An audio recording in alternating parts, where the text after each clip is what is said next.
canal Conversando sobre Espiritismo. Seja bem-vindo e bem-vinda.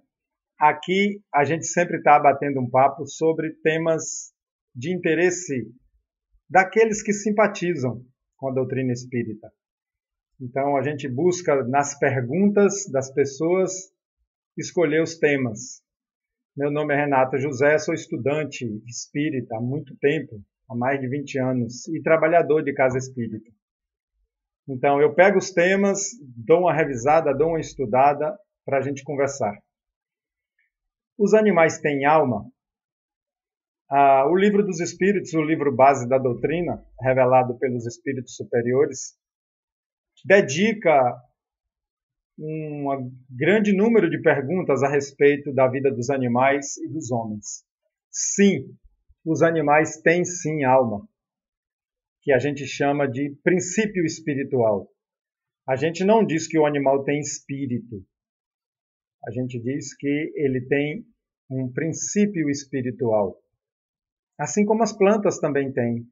Só que as plantas, sendo do reino anterior, o reino vegetal, são princípios espirituais menos evoluídos do que dos animais. Assim como, dentro do reino animal, existem princípios espirituais mais evoluídos e menos evoluídos. A gente não pode comparar a esperteza, a inteligência, que é ainda rudimentar, mas a inteligência de um cão, de um cavalo, com a de uma minhoca, de uma formiga ou de um caranguejo. A gente vê a grande diferença de capacidade de executar tarefas, capacidade de solucionar problemas, né? Então você vê que a inteligência ali está mais desenvolvida. Por que que eles não são espíritos, são princípios espirituais? Porque ainda não tem individualidade, ainda não tem livre-arbítrio, tudo que eles fazem é guiado pelo instinto, eles não têm ainda o sentido moral das coisas. Um animal não avalia moralmente o que ele pode fazer e o que ele não pode fazer. Então, o princípio espiritual criado por Deus começa no reino mineral, passa pelo vegetal, passa pelo animal e, futuramente, depois de um processo de modificação de seu perispírito, que acontece lá no mundo espiritual, que é nesse momento em que se diz que Deus criou o espírito, transformou ele de princípio espiritual para espírito, é que ele reencarna pela primeira vez como humano, mas ainda muito parecido com um animal, porque quando encarna pela primeira vez, encarna primitivo, como eram os nossos homens das cavernas. Nós, né? Nossos homens das cavernas, não. Nós, quando estávamos nas cavernas, bruto, sem nenhuma intelectualidade desenvolvida, e aos poucos, como mostra a história, a Gênese mostra muito bem isso, o princípio da vida na Terra, a Gênese Espírita, um dos livros básicos. Então, vai desenvolvendo a inteligência. Então, veja que a primeira encarnação como espírito é bem parecido do último estágio do princípio espiritual lá no reino animal.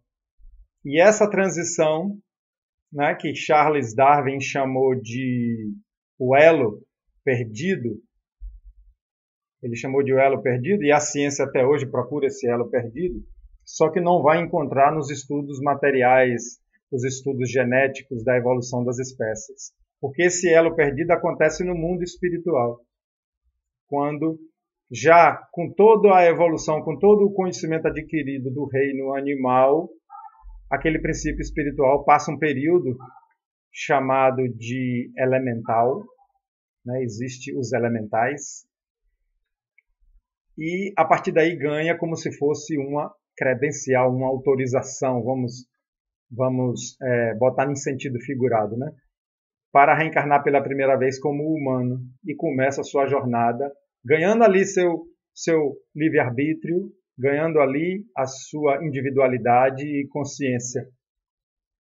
Mas ainda como uma criancinha, sem um livre-arbítrio relativo, sem muito livre-arbítrio, sem muita capacidade de escolha, ainda quase um animal, e por isso recebe um cuidado todo especial dos espíritos que cuidam dessas evoluções.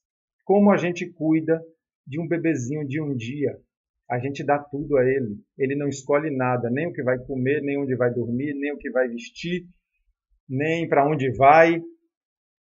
O nosso bebezinho de um dia não escolhe nada. Então é assim também o espírito na sua primeira encarnação, quase nada de livre-arbítrio.